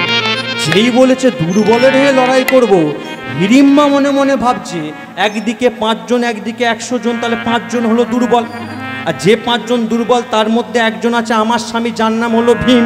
তাহলে আমার নাতি গিয়ে যদি আমার স্বামীর সঙ্গে যোগ দেয়, তাহলে আমার নাতির শক্তিতে আমার স্বামীরা জিতে যাবে। যেদিন আমার নাতি আমার কাছে ফিরে আসবে, ওকে একা আসবে, ও নিশ্চয়ই আমার স্বামীটাকেও টেনে আনবে। তাহলে সত্যিই তো গুরুজনরা বলে বৈষ্ণব সন্তানের গুলো উদ্ধার হয়, আমি তো সত্যি স্বামীকে পেয়ে যাব। বলে আচ্ছা বাবা বল তো, কুরুক্ষেত্রের মাটিতে দুটো পক্ষ আছে, কাদের হয়ে লড়াই করবি? বলছে কেন ঠাকুমা তুমি জানো না? ওই মহামানী মহাপাপী দুর্যোধনের হয়ে। কি বলছিস? তুই তো এই বললি দুর্বল হয়ে লড়াই করবি, তো ওদের পক্ষে 100 জন আছে, অত বড় বড় বীর হয়েছে, তাহলে ওরা দুর্বল হয় কি করে? বলছে ও ঠাকুমা, ওদের পক্ষে 100 জন থাকতে পারে, ওদের পক্ষে বড় বড় বীর থাকতে পারে, কিন্তু ওদের পক্ষে তো ভগবান নাই, যার নাম হলো কৃষ্ণ। সে তো বিরাজ করছে পঞ্চপাণ্ডবের পক্ষে। তুমি বলো ঠাকুমা, যে পক্ষে কৃষ্ণ বিরাজ করে বলে তারা কি দুর্বল হতে পারে? হরিবল হরিবল হরিবল। হতে পারে তারা কি দুর্বল হতে পারে? তারা কি দুর্বল হতে পারে? যে পক্ষে কৃষ্ণ বিরাজ করে তারা কি দুর্বল হতে পারে? যে পক্ষে কৃষ্ণ মুখে কৃষ্ণ কৃষ্ণ কৃষ্ণ বলে তারা কি দুর্বল হতে পারে?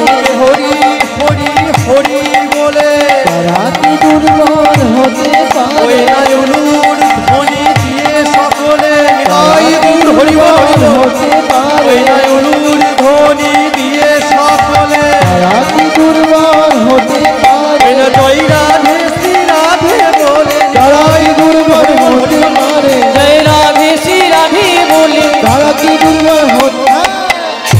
কি দুর্বল হতে পারে, তারা কি দুর্বল হতে পারে।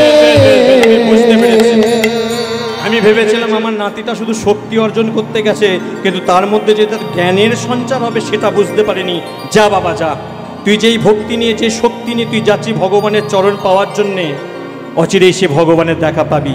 আজকে ছোট্ট বড়বড়িক, তবে বাবা একটা কথা বলি শুন, যাচ্ছিস যখন যা একটু বৃন্দাবনটাকে দর্শন করে যাবি, তাহলে তোর যাওয়াটা শুভ হবে। আজকে ছোট্ট বড়বড়িক বৃন্দাবন দর্শন করে কুরুক্ষেত্রের মাটির জন্য বেরিয়েছে, আর কুরুক্ষেত্রের মাটিতে বসে ভগবান শ্রীকৃষ্ণ চিন্তায় পড়ে গেছে। কেন শ্রীকৃষ্ণ কেন যুদ্ধ শুরু করেছিল? ধর্মকে অধর্মকে নাশ করে ধর্মে স্থাপন করার জন্য। কিন্তু এই বড়বড়িক যে যুদ্ধক্ষেত্রে আসছে, ও যদি এসে যায় তাহলে তো আমার এই কাজটা সম্পূর্ণ হবে না। কেন? বড়বড়িক কথা দিয়েছে দুর্বলের হয়ে লড়াই করবে, দুর্যোধনের এসে প্রথম লড়াই স্টার্ট করবে, একটা তীর মারবে, পঞ্চপাণ্ডবের সব শেষ, পঞ্চপাণ্ডব দুর্বল হয়ে যাবে, আবার পঞ্চপাণ্ডবের পক্ষে চলে আসবে, আবার একটা তীর মারবে, দুর্যোধনের সব শেষ। তাহলে এ পক্ষ ওই পক্ষ করতে করতে দেখা যাবে কুরুক্ষেত্রের মাটিতে শুধু বড়বড়িক একাই জীবিত আছে। তাহলে আমি ধর্মস্থাপন কাকে নিয়ে করব? তাহলে হতে পারে ও আমার ভক্ত, কিন্তু পরীক্ষা তো ওকে দিতেই হবে। আজকে কৃষ্ণ ভগবান আমার ভক্তকে পরীক্ষার লাগি একটা ব্রাহ্মণের বেশ ধারণ করে যে রাস্তা দিয়ে আজকে বড়বড়িক আসবার কথা, সে রাস্তায় গিয়ে দাঁড়িয়ে আছে। আর এদিকে ছোট্ট বড়বড়িক মনের আনন্দে বৃন্দাবন যাচ্ছে, মনের আনন্দে কৃষ্ণ গুণগান করতে করতে। আমার মনে চেয়েছে যাব আমি মধুর বৃন্দাবনে, মন চেয়েছে যাব আমি মধুর বৃন্দাবনে। আমার মনে চেয়েছে যাব আমি মধুর বৃন্দাবনে, মন চেয়েছে যাব আমি মধুর বৃন্দাবনে। আমি সেথায় গিয়ে দর্শিব যুগল চরণে। আমি সেথায় গিয়ে দর্শিব যুগল চরণে। আমি সেথায় গিয়ে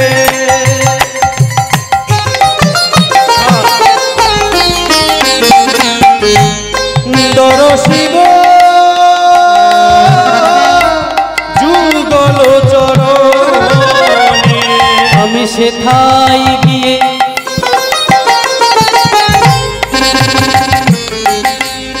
দর্শিব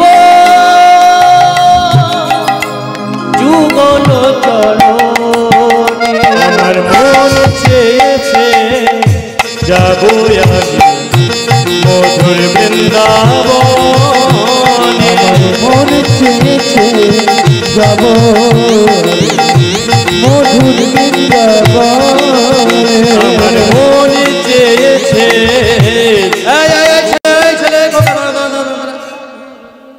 আরে কোথায় যাচ্ছিস তুই? বলছে তুমি জানো না কুরুক্ষেত্রের মাটিতে? হ্যাঁ। বলছে আমি তো জানি, কিন্তু একটা বাচ্চা ছেলে দিয়ে কোথায় যাচ্ছিস? না যুদ্ধ করতে যাচ্ছিস। বলে যুদ্ধ করতে যাবি যা, আমি ব্রাহ্মণ মানে একটা দক্ষিণে দিয়ে যেত। বলছে তুমি দক্ষিণে চাওয়া লোক পেলে না? হ্যাঁ। এইদিকে বলছো আমি বাচ্চা ছেলে, আবার বলছো দক্ষিণে দাও। আচ্ছা দক্ষিণে দিতে পারবি না? আচ্ছা আচ্ছা তুই যে যুদ্ধ করতে যাচ্ছিস, তুই জানিস কত বড় বড় বীর সেখানে আছে? বলছে যত বড়ই বীর থাকো আমার কাছে তো চুনোপুটকি। বলছে তো সৈন্য কোথা, অস্ত্র কোথা? বলছে এই যে আমার পিঠে দেখেছো। বলছে 3টে তীর দিয়ে তুই কুরুক্ষেত্রের মাটিতে যুদ্ধ করবি? বলছে 3টে তীরেই আমি ত্রিলোককে নাড়িয়ে দিতে পারি। বলছে তুই জানিস ভগবান স্বয়ং যুদ্ধে আছে? বলছে ভগবান কেন, আজকে ভগবানের বাবাও যদি থাকে আমাকে কেউ আটকাতে পারবে না। এত অহংকার তোর শক্তি? বলছে হ্যাঁ শক্তি আছে, অহংকার কেন করবো না? বলছে পরীক্ষা দে। কি পরীক্ষা চান বলুন? বলছে এই যে গাছটা দেখতে পাচ্ছিস? বলছে হ্যাঁ এটা একটা অশ্বত্থ গাছ। ওই কই দেখি একটা তীর মেরে তোরা এত শক্তির অহংকার, 3টে তীরে সব শেষ করতে পারিস? ওই একটা তীর মেরে অশ্বত্থ গাছের সব পাতাকে ছিদ্র কর। বলছে এই ব্যাপার, এক্ষুনি করছি। এই বলে তুন থেকে তীরটাকে বের করে যোগমায়াকে স্মরণ করার জন্যে যেই না চোখটাকে বন্ধ করেছে, ব্রাহ্মণরূপী ভগবান আমার ওই অসত্য গাছ থেকে একটা পাতা তুলে নিজের পায়ের তলায় রেখেছে। পূর্বের কথা মতো প্রথম তীর ছেড়েছে, গোটা গাছটাকে পরীক্ষা করে নিজের কাছে ফিরে এসেছে। দ্বিতীয় তীর ছেড়েছে, আবার গোটা গাছটাকে পরীক্ষা করে নিজের কাছে ফিরে এসছে। আর তৃতীয় তীর ছাড়ার সাথে সাথে অসত্য গাছের প্রতিটা পাতা ছিদ্র হয়েছে তো হয়েছে, এমনকি ওই ব্রাহ্মণরূপী ভগবান যে পায়ের তলায়, চরণের তলায় একটা পাতা লেখেছিল, ভগবানের পা ভেদ করে তীর ওই পায়ের তলার পাতাটাকে পর্যন্ত ছিদ্র করেছে। আর যেই তীরটা গিয়ে ভগবানের চরণে লেগেছে, ছোট্ট বর্বরিক বুঝতে পেরেছে এ তো সাধারণ কোনো ব্রাহ্মণ নয়। কথায় কি বলে, যে জন কৃষ্ণ ভজে সে বড় চতুর। ছোট্ট বর্বরিক সাথে সাথেই বুঝতে পেরেছে এ যদি সাধারণ কোনো ব্রাহ্মণ হতো তাহলে তো এর মধ্যে ছলনা থাকতো না, এর মধ্যে চতুরতা থাকতো না। এ তো আমাকে পরীক্ষা করতে এসে তো কোনো ব্রাহ্মণ হতে পারে না। কে তুমি? সত্য পরিচয় দাও। তুমি যেই হও না কেন, তোমার বোধহয় জানা নেই যে তীরের আঘাত তোমার পায়ে লেগেছে, এই আঘাতের জন্য তোমার একদিন জীবন সংশয় হতে পারে। আমি জানি বর্বরিক, আমি জানি। কি বললে? তুমি আমার নামটা পর্যন্ত জানো? হ্যাঁ জানি। আমি শুধু তোর নাম না, তোর বাবার নাম, তার বাবার নাম, তার বাবার নাম, তোর 14 গোষ্ঠীর নাম আমি বলতে পারি। কে তুমি? জানতে চাস আমি কে? শোন তবে, আমি হলাম সেই যাকে তুই পাওয়ার জন্য ছোটবেলা থেকে প্রতিটা মুহূর্ত ঠাকুর ঘরে গিয়ে বসে থাকতিস। আমি হলাম সেই যাকে পাওয়ার জন্য মায়ের মতো মাকে পর্যন্ত দুঃখ দিয়ে তুই ছুটে এসেছিলি ঠাকুমার কাছে। আমি হলাম সেই যাকে পাওয়ার জন্য ঠাকুমার কাছ থেকে উপদেশ নিয়ে চলে গেছিলি গভীর জঙ্গলের মধ্যে। আমি হলাম সেই যার কাছে আসার জন্য মহামায়াকে তুষ্ট করে তুই হয়েছিলি মহাশক্তিমান। আমি হলাম সেই যার চরণ পাওয়ার জন্য তুই যার সঙ্গে যুদ্ধ করার জন্য কুরুক্ষেত্রের মাটিতে ছুটে চলেছিস। আমি হলাম আদি অনন্ত অনাদি আদি কৃষ্ণচন্দ্র ভগবান। ভগবান এ কোন ভগবান? এ ভগবানকে তো আমি চাইনি। এ কোন ভগবান যে সারাটা জীবন সবসময় ছলনা করে গেল?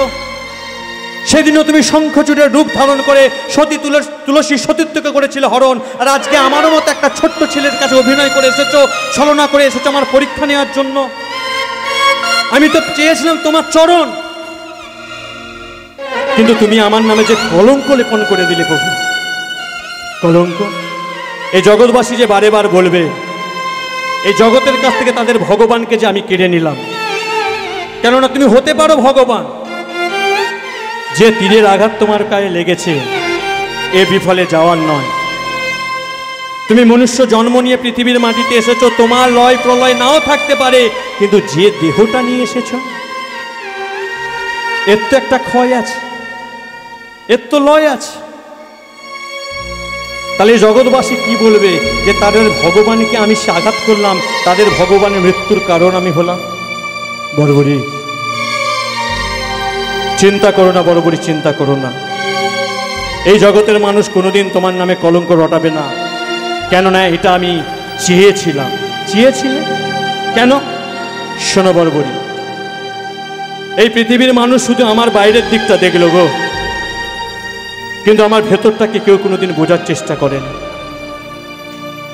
পৃথিবীতে বারে বার যখন অধর্ম মাথা চাড়া দিয়ে উঠে আমি ধর্ম স্থাপন করার জন্য আসি, সাধু গুরু বৈষ্ণব সত্য যখনই চাপা পড়ে যায়, সেই সাধু গুরু বৈষ্ণবদেরকে রক্ষা করার জন্য আমি আসি।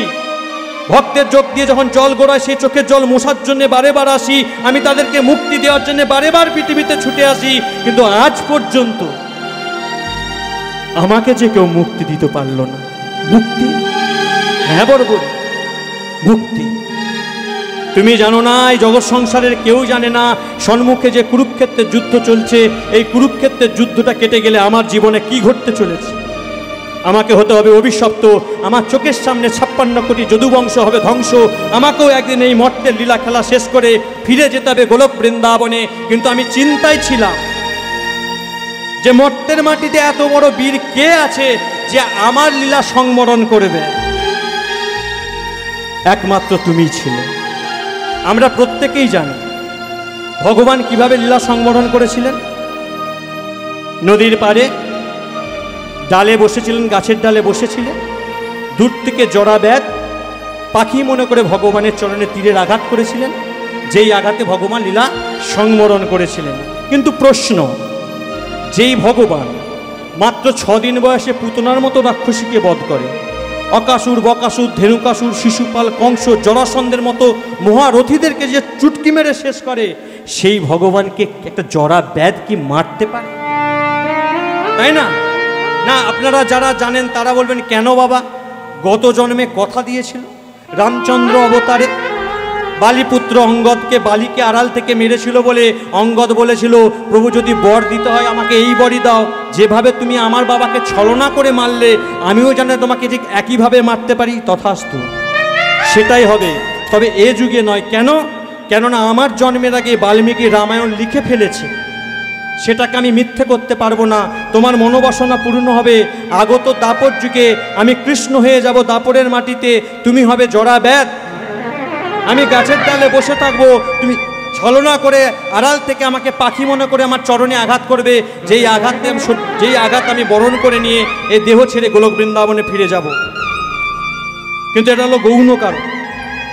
মুখ্য কারণ, ভগবানের যে কোনো কর্মের পেছনে একটা কারণ থাকে না, বিভিন্ন কারণ থাকে। মুখ্য কারণটা কি?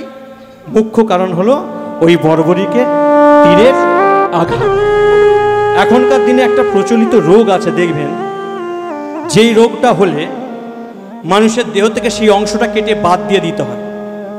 আছে না, কোনো জায়গায় কোনো কিছু একটা ফুটে গেলে বিষাক্ত, সেটা সময় মতো ট্রিটমেন্ট না হলে একটা সেই সেপটিক হয়ে যায়, সেপটিক হয়ে গেলে সেই জায়গাটা কেটে বাদ দিয়ে দিতে হয়। এখনকার দিনে অ্যাডভান্স টেকনোলজি, বিজ্ঞান আছে, ডাক্তার আছে, তাই নয় এই পরীক্ষার মাধ্যমে হাত পা বাদ দেওয়া যায়, কিন্তু তৎকালীন দিনে তো সব ছিল না। মা, ভগবানের চরণে যে আঘাতটা লেগেছিল না, ওই আঘাতটা আশীর্বাদ মনে করে প্রাণকৃষ্ণ আমার সারা জীবন যতগুলো দিন লীলা করেছিলেন, কুরুক্ষেত্রের যুদ্ধের পরে আরও 32টা বছর ভগবান ছিলেন এর মাটিতে। কুরুক্ষেত্রের যুদ্ধের আরও 32টা বছর পর পর্যন্ত ওই যন্ত্রণাটাকে সহ্য করেছিলেন। প্রতিটা মুহূর্ত শুধু অপেক্ষা করছিলেন কবে জরাব্যাধ আসবে, ওই আঘাতের উপর সে একটু তীরের আঘাত করবে, তাহলে সকলের কথা রেখে আমি দেহ ছেড়ে যেতে পারবো। আজকে সেই বর্বরীকে তীরের আঘাতটা ছিল মূল কারণ। কিন্তু প্রভু, আমি তো তোমাকে মুক্তি দিতে চাইনি, আমি চেয়েছিলাম তোমার কাছে নিজেকে মুক্তি পেতে। আমি কি মুক্তি পাবো না? অবশ্যই পাবে।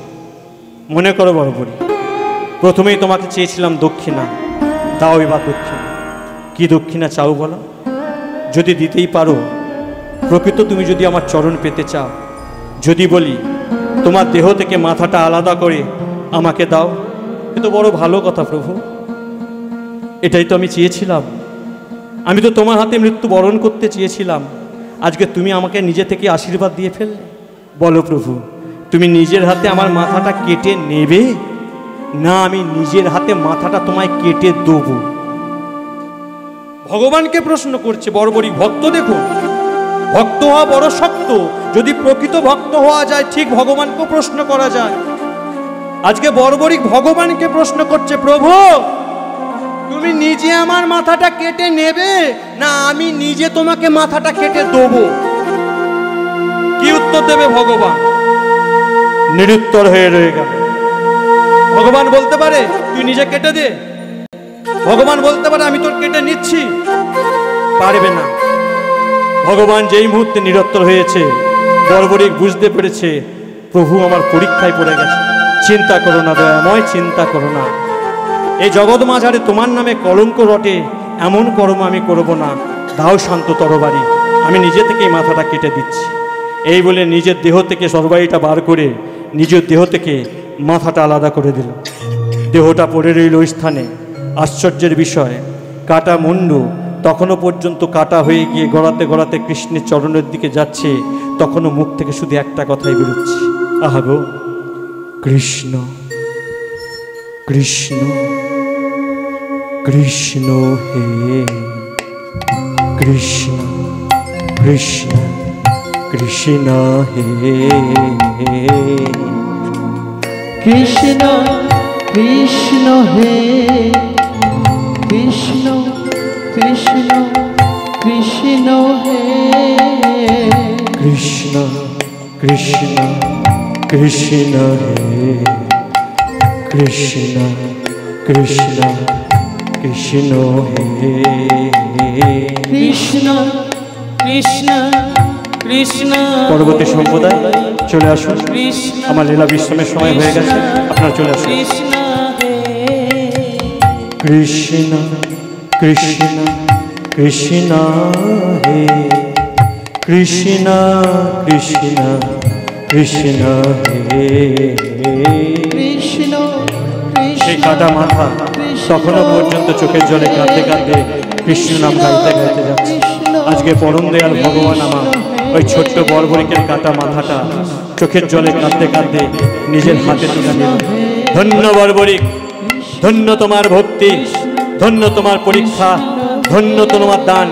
শোনো জগৎবাসী, আমি কৃষ্ণচন্দ্র ভগবান আজ থেকে এই বর্বরিকের কাটা মাথাটা হাতে নিয়ে প্রতিজ্ঞা করলাম, যে সিংহাসনে বসে আমি এতদিন নিজে পূজা পেয়ে এসেছি, আজ থেকে সেই সিংহাসনে আমি আর বিরাজ করব না।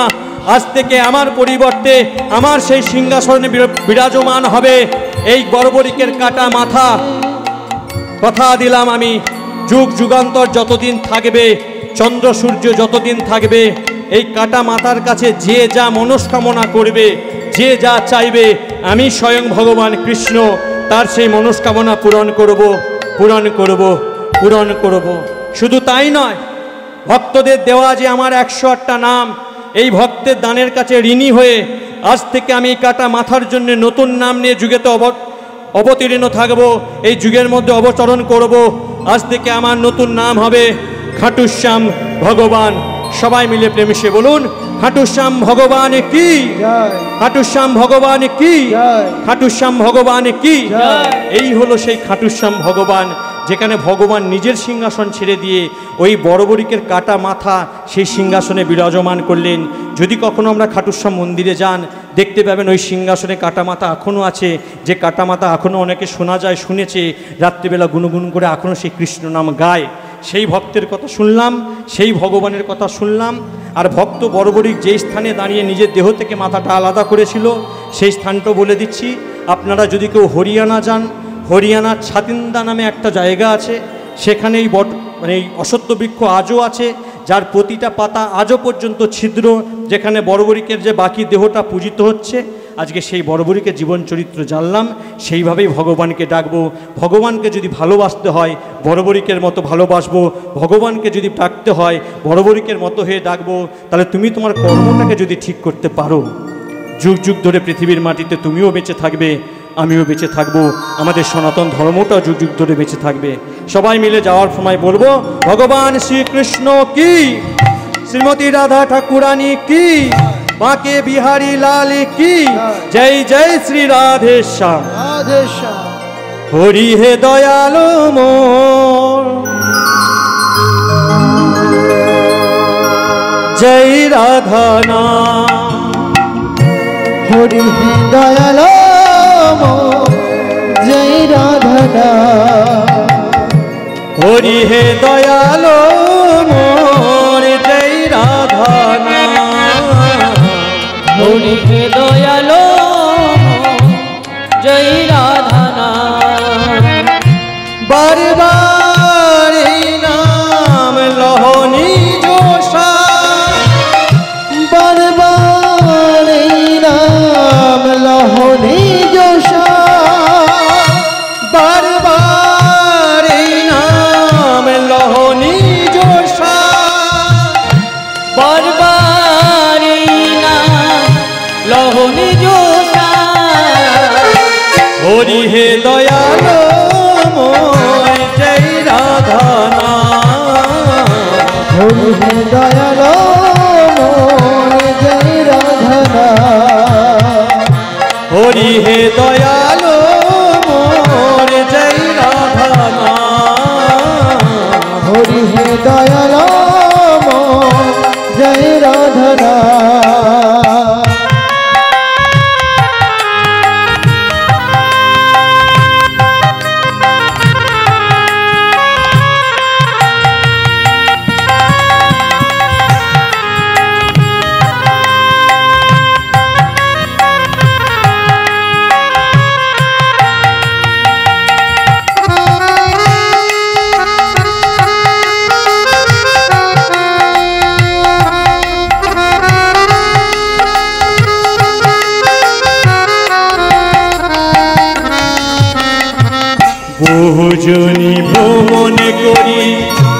লোহিনুসর আমি একা বসে আছি আমি অভাজন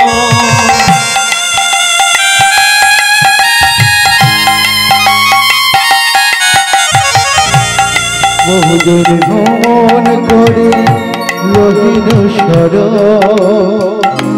আমি একা বসে আছি আমি অভাজন বহুজনী ভ্রমণে করি লোহিনুসর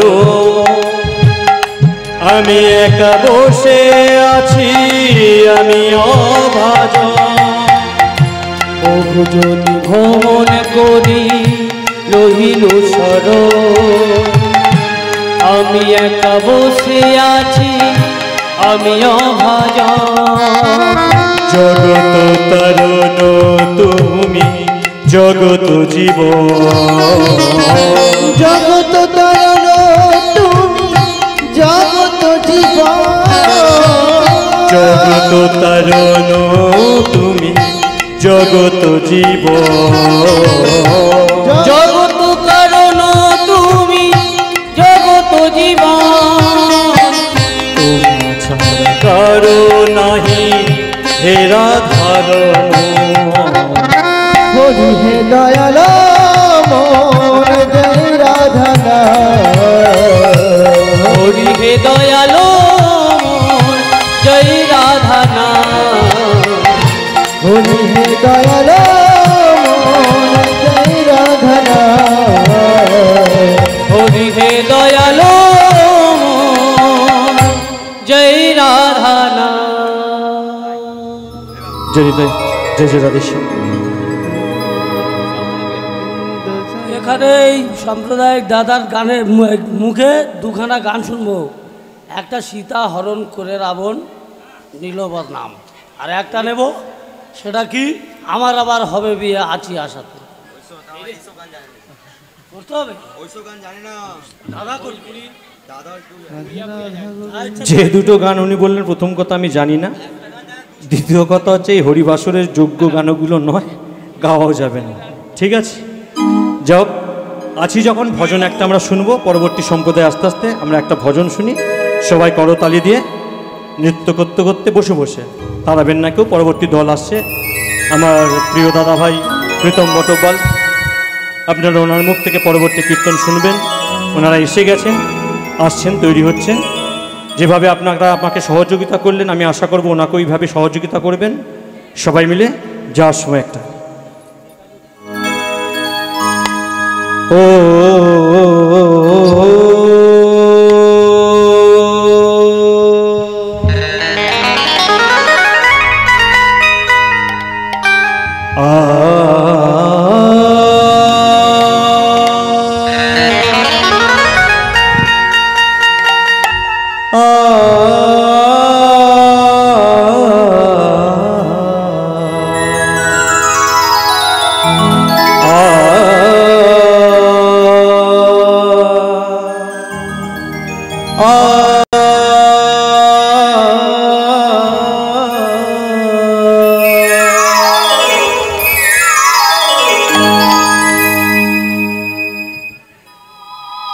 রাখাল রাজা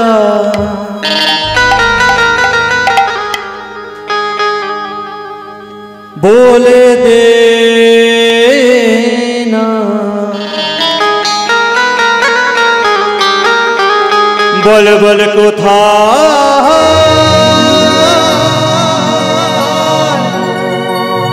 বৃন্দাবন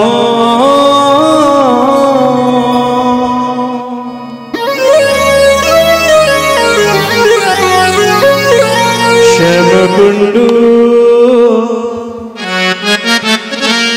রাধাকুণ্ডু গিরি গোবর্ধন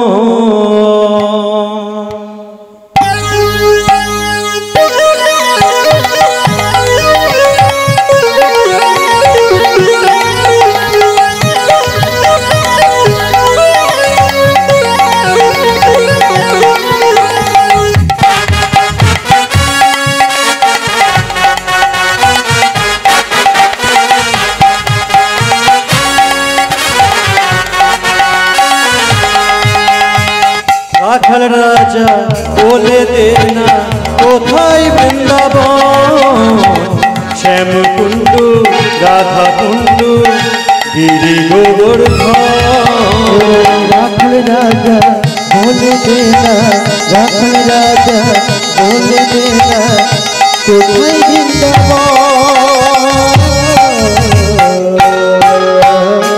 শ্যামকুণ্ড রাধা কুণ্ড গিরি গোবর্ধন শ্যাম কুণ্ডু রাধা কুণ্ডু গিরি গোবর্ধন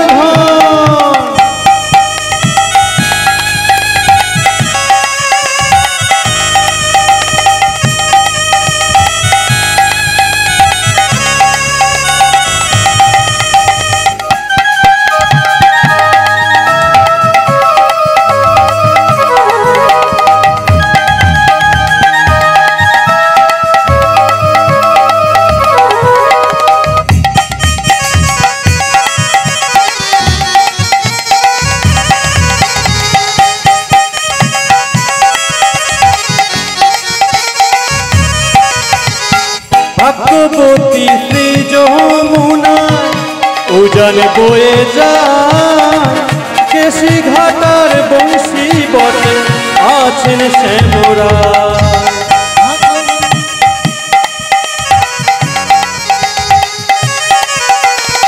ভাগবতী শ্রী যমুনা উজান বয়ে যায় কেশি ঘাটে বংশী বটে আছে শ্যামরা ভাগ্যবতী শ্রী যমুনা উজান বয়ে যায় কেশি ঘাটার বংশী বটে আছেন শ্যামরা ভাগবতী শ্রী যমুনা উজান বয়ে যায় কেশি ঘাটার বংশী বটে আছে শ্যামরা বাঁশরি বাজায় রে কাহা বাঁশরি বাজায় শ্যাম কুণ্ডে রাধা কুণ্ডে আছেন শ্যামরা বাঁশুরি বাজার গালা বাঁশুরি বাজার শ্যাম কুণ্ডে রাধা কুণ্ডে আছে শ্যামরা বাঁশরি বাজায় রে কাহা বাঁশরি বাজায় আজ সেই বৃন্দাবনে আছেন শ্যামরা বাঁশুরি বাজার গালা বাঁশুরি বাজার আজ সেই বৃন্দাবনে আছে শ্যামরা ওই রাখাল রাজা বলে দে না কোথায় বৃন্দাবন শ্যাম কুণ্ডু রাধা কুণ্ডু গিরি গোবর্ধন কুণ্ড রাধা কুণ্ড গিরি গোবর্ধন শ্যাম কুণ্ডু রাধা কুণ্ডু গিরি গোবর্ধন শ্যাম কুণ্ড রাধা কুণ্ড গিরি গোবর্ধন নদিয়া নগরে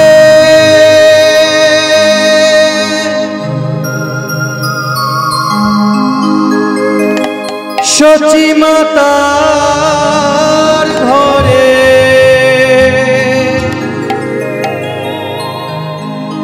নদিয়া নগরে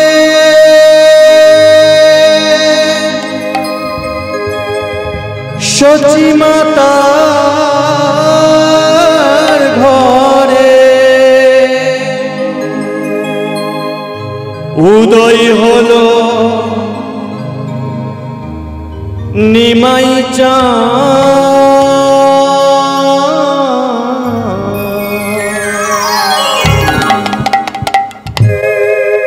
কে আনিল রে কোথায় ছিল রে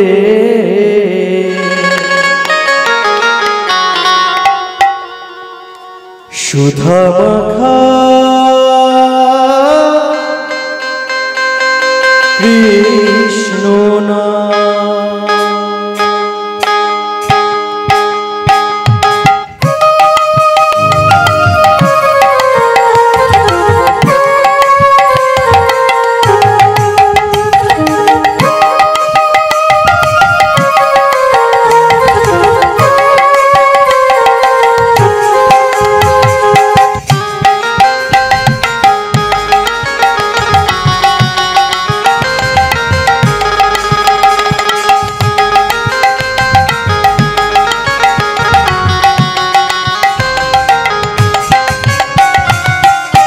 নদিয়া নগরে সতী মাতার ঘরে, নদিয়া নগরে সতী মায়ের ঘরে, নদিয়া নগরে সতী মাতার ঘরে, নদিয়া নগরে সতী মাতার ঘরে উদয় হলো নদের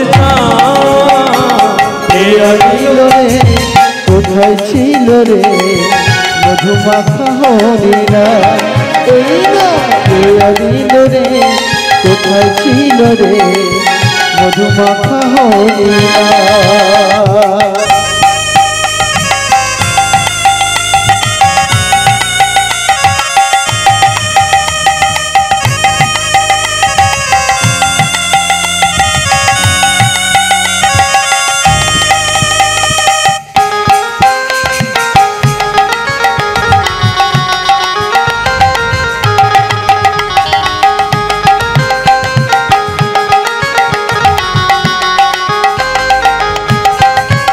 কত পাপি টাপি তোরে গেল এই হরি নামে, মুখে বলো কৃষ্ণ নাম শ্রবণ করো কানে। পাপি টাপি তোরে গেল এই হরি নামে, মুখে বল হরি নাম শ্রবণ করো কানে। কত পাপি টাপি তোরে গেল এই হরি নামে, মুখে বলো কৃষ্ণ নাম শ্রবণ করো কানে।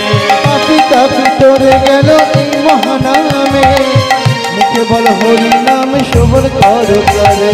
হরি নামে মাতোয়ারা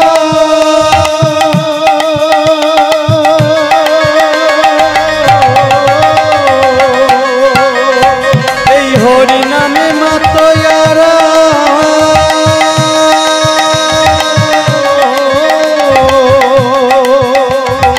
হরি নামে মাতোয়ারা সারা ব্রজধাম। আনিল রে, কোথায় ছিল রে মধুমাখা হরিণা, এ আনিল রে, কোথায় ছিল রে মধুমাখা কৃষ্ণ নাম।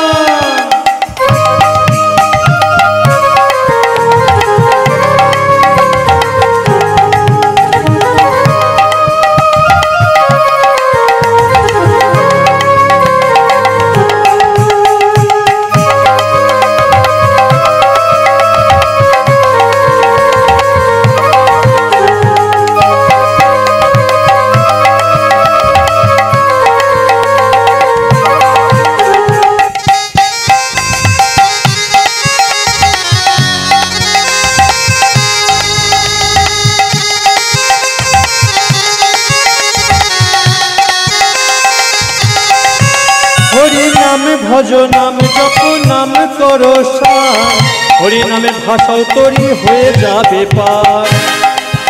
হরি নাম ভজ নাম জপ নাম করো সার, এই নামে ভাষা তরি হয়ে যাবে পার। হরি নাম ভজ নাম জপ নাম করো সার, হরি নামে ভাষাও তরি হয়ে যাবে পার। হরি নাম ভজ নাম জপ নাম করো সার, হরি নামে ভাষা তরি হয়ে যাবে পার। হরি নামে ডুবে দিলে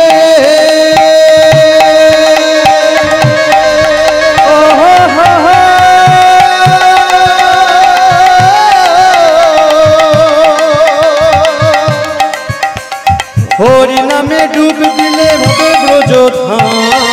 ছিল রে, কোথায় ছিল রে মধুমাখা হরিণা, কে আনিল রে, কোথায় ছিল রে মধুমাখা হরিণা। এ আনিল রে, কোথায় ছিল রে মধুমাখা হরিণা, কে আনিল রে, কোথায় ছিল রে মধুমাখা হরিণা। जय जय राधेश्याम, जय राधे, जय जय राधेश्याम, जय राधे, जय जय राधे। হ্যালো।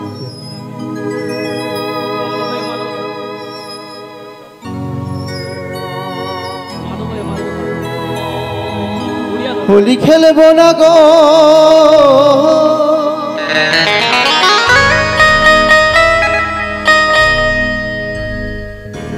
ও হোলি খেলবো না গো,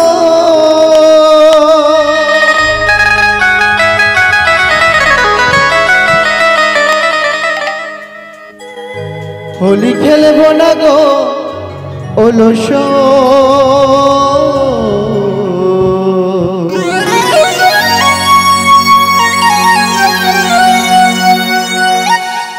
আমার চিকন কালা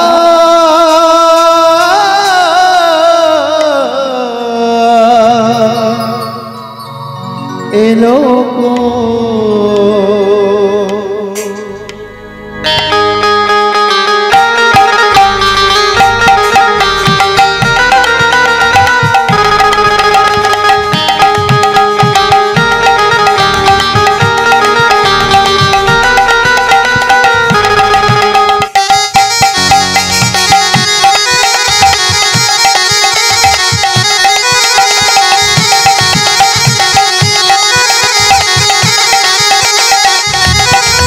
হোলি খেলবো না গো, খেলবো না গো, খেলবো না, খেলবো না শো। চিকন কালা এলো কই কই গো, চিকন কালা এলো কই। হোলি খেলবো না লো, খেলবো না লো, খেলবো না, খেলবো না ছো। আমার চিকন কালা এলো কই কই গো, চিকন কালা এলো কই। হোলি খেলবো না গো, খেলবো না গো, খেলবো না গো শো। আমার চিকন কালা এলো কই কই গো, চিকন কালা এলো কই।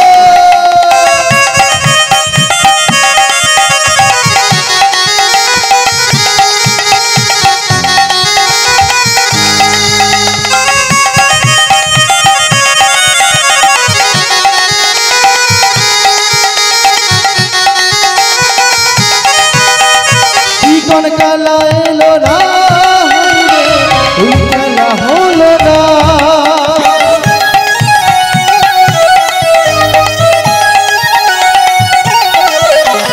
চিকন কালা এলো না হাইরে, হোলি খেলা হলো না।